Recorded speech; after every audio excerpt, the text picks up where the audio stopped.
좌병준 목사님과 함께하는 매일 성경 큐티. 교우 여러분 안녕하십니까? 11월 11일 금요일입니다. 다니엘 5장 1절에서 16절을 묵상하겠습니다.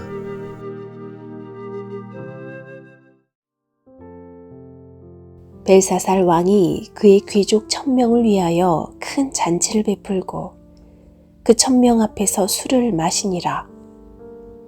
벨사살이 술을 마실 때에 명하여 그의 부친 느부갓네살이 예루살렘 성전에서 탈취하여 온 금, 은 그릇을 가져오라고 명하였으니 이는 왕과 귀족들과 왕후들과 후궁들이 다 그것으로 마시려 함이었더라. 이에 예루살렘 하나님의 전 성소 중에서 탈취하여 온 금그릇을 가져오매 왕이 그 귀족들과 왕후들과 후궁들과 더불어 그것으로 마시더라. 그들이 술을 마시고는 그 금, 은, 구리, 쇠, 나무, 돌로 만든 신들을 찬양하니라. 그때에 사람의 손가락들이 나타나서 왕궁 촛대 맞은편 석회벽에 글자를 쓰는데 왕이 그 글자 쓰는 손가락을 본지라. 이에 왕이 즐기던 얼굴빛이 변하고 그 생각이 번민하여 넓적다리 마디가 녹는 듯하고 그의 무릎이 서로 부딪힌지라. 왕이 크게 소리질러 술객과 갈대아 술사와 점쟁이를 불러오게 하고 바벨론의 지혜자들에게 말하되 누구를 막론하고 이 글자를 읽고 그 해석을 내게 보이면 자주색 옷을 입히고 금사슬을 그의 목에 걸어주리니 그를 나라의 셋째 통치자로 삼으리라 하니라. 그때에 왕의 지혜자가 다 들어왔으나 능히 그 글자를 읽지 못하며 그 해석을 왕께 알려주지 못하는지라. 그러므로 벨사살 왕이 크게 번민하여 그의 얼굴빛이 변하였고 귀족들도 다 놀라니라. 왕비가 왕과 그 귀족들의 말로 말미암아 잔치하는 궁에 들어왔더니 이에 말하여 이르되 왕이여 만수무강하옵소서. 왕의 생각을 번민하게 하지 말며 얼굴빛을 변할 것도 아니니이다. 왕의 나라에 거룩한 신들의 영이 있는 사람이 있으니 곧 왕의 부친 때에 있던 자로서 명철과 총명과 지혜가 신들의 지혜와 같은 자니이다. 왕의 부친 느부갓네살 왕이 그를 세워 박수와 술객과 갈대아 술사와 점쟁이의 어른을 삼으셨으니 왕이 벨드사살이라 이름하는 이 다니엘은 마음이 민첩하고 지식과 총명이 있어 능히 꿈을 해석하며 은밀한 말을 밝히며 의문을 풀 수 있었나이다. 이제 다니엘을 부르소서. 그리하시면 그가 그 해석을 알려드리리이다 하니라. 이에 다니엘이 부름을 받아 왕의 앞에 나오매 왕이 다니엘에게 말하되 내가 나의 부왕이 유다에서 사로잡아온 유다 자손의 그 다니엘이냐? 내가 내게 대하여 들은즉 내 안에는 신들의 영이 있으므로 내가 명철과 총명과 비상한 지혜가 있다 하도다. 지금 여러 지혜자와 술객을 내 앞에 불러다가 그들에게 이 글을 읽고 그 해석을 내게 알게 하라 하였으나 그들이 다 그 해석을 내게 보이지 못하였느니라. 내가 내게 대하여 들은즉 너는 해석을 잘하고 의문을 푼다 하도다. 그런즉 이제 내가 이 글을 읽고 그 해석을 내게 알려주면 내게 자주색 옷을 입히고 금사슬을 내 목에 걸어주어 너를 나라의 셋째 통치자로 삼으리라 하니. 하나님을 사랑하고 예수님의 말씀을 따라 사는 삶은 결코 유쾌하지만은 않습니다. 특별히 성령의 열매를 맺으며 온유한 삶을 사는 것, 남에게 자비와 관용을 베풀고 원수를 사랑하는 삶은 인기 없고 매력적이지 않습니다. 오히려 멍청하고 바보스러워 보이죠. 같이 뒷담화를 하고 함께 정신줄을 놓고 웃고 떠드는 친구가 그 순간만큼은 정말 유쾌하고 즐거운 좋은 친구라 여겨집니다. 함께 평생을 할 것 같은 최고의 벗이라 여겨질 수도 있겠죠. 그렇지만 이런 쾌락을 함께 추구하려고 어울리는 사람은 엄청 맛있는 음식을 먹었지만 식후에 온갖 화학 조미료와 혀와 입에서 뒤끝이 찝찝한 그러한 식사를 하는 것처럼 끝이 좋을 리가 없습니다. 오늘 본문에 나오는 느부갓네살의 아들 벨사살 왕이 그러했습니다. 그 왕 주변에는 쾌락을 옆에서 부추기는 간신배와 불안당 같은 신하들밖에 없던 것 같습니다. 한 나라의 왕으로서도 폭군 같은 벨사살, 심지어 하나님 앞에서도 교만하고 방탕한 모습으로 기록됩니다. 하나님을 욕되게 하려고 성전 기물을 꺼내어 방탕한 잔치를 벌이고 술을 마시는데 사용하죠.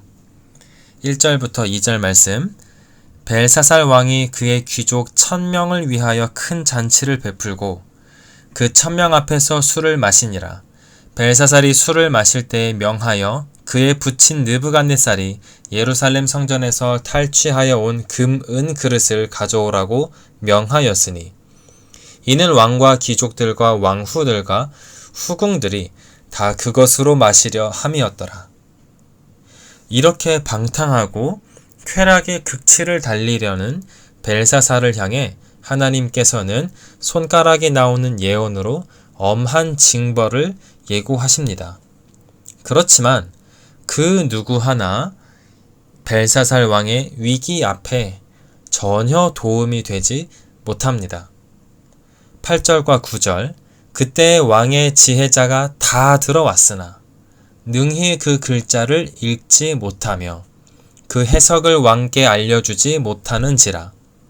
그러므로 벨사살 왕이 크게 번민하여 그의 얼굴빛이 변하였고 귀족들도 다 놀라니라. 아멘. 벨사살 왕은 결국 다니엘을 다시 부르게 됩니다.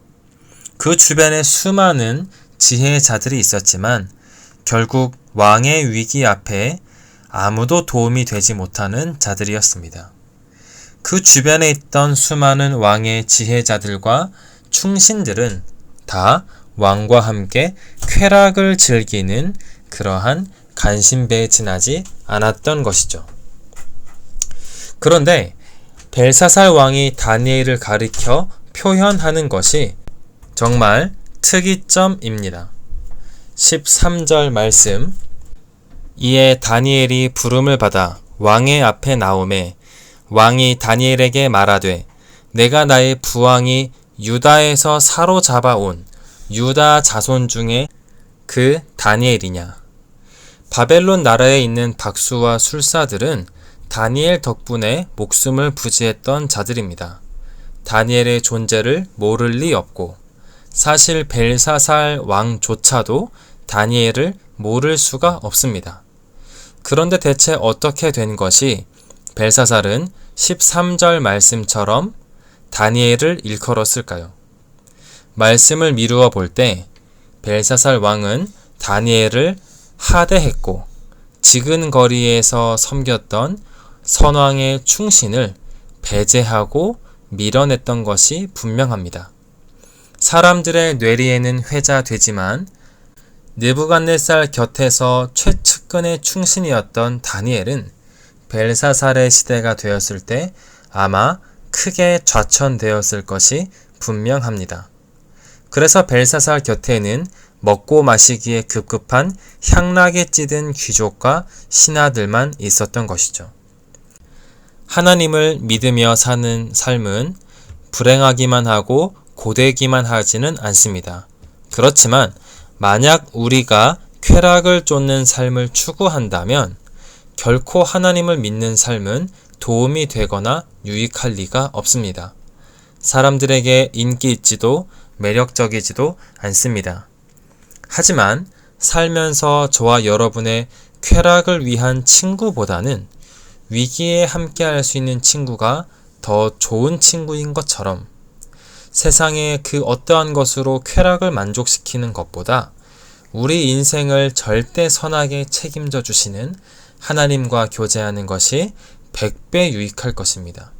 그런 의미에서 우리 예수님이야말로 우리 인생에 진정 의미 있는 친구가 되십니다. 야고보서 4장 8절에는 하나님을 가까이 하라, 그리하면 너희를 가까이 하시리라 라고 하는 말씀이 있습니다. 우리가 믿고 의지하는 주님은 우리에게 절대 필요한 친구이자 우리의 하나님 아버지 되십니다. 그런 하나님을 이전보다 더욱 가까이 모시고 사는 삶을 살길 우리 주님의 이름으로 축원합니다. 금요일 나라를 위한 기도. 우리나라가 부패와 편법, 특권과 차별이 없어지고 공의로 세워지는 나라 되게 하옵소서. 어려운 때일수록 개인의 이익보다 함께 살아가는 방법을 선택하게 하옵소서. 정치와 경제, 문화, 사회, 교육 등 민생의 전반에 하나님을 경외하고 사람을 존중하는 사람을 세워주시고 민생이 안정을 찾게 하옵소서. 이태원 참사로 슬픔을 겪고 있는 사람들을 위로하여 주옵소서. 조속하게 원인이 규명되고 필요한 조치가 이루어지게 하옵소서. 삶은 서럽고 쓸쓸한 길 그러다 혼자 가는 길이 아니무 살면서 배웠지 내게도 좋은 친구가 있다는 걸 난 알게 되었지.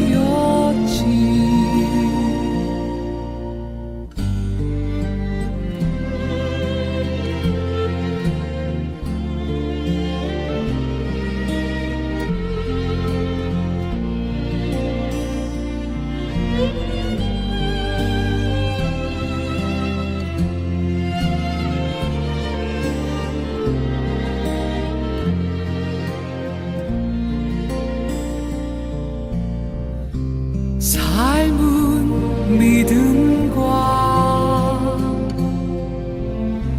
도전의 길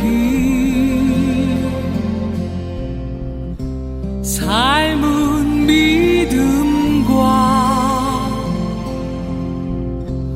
도전의 길 사는 게 어려우면 어려운 게지 부딪혀보라고 일어나 이제 너의 길을 가라고 친구는 말했지.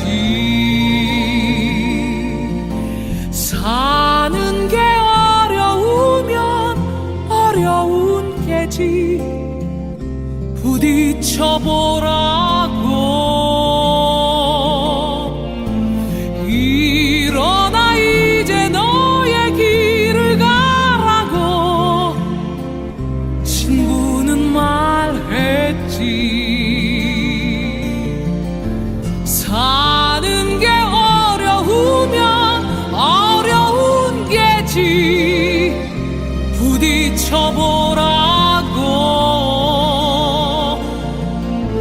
일어나 이제 너의 길을 가라고 친구는 말했지. 기도하고 있다고 기도하고 있다고 기도하고 있다고 기도하고 있다고 기도하고 있다고 기도하고 있다고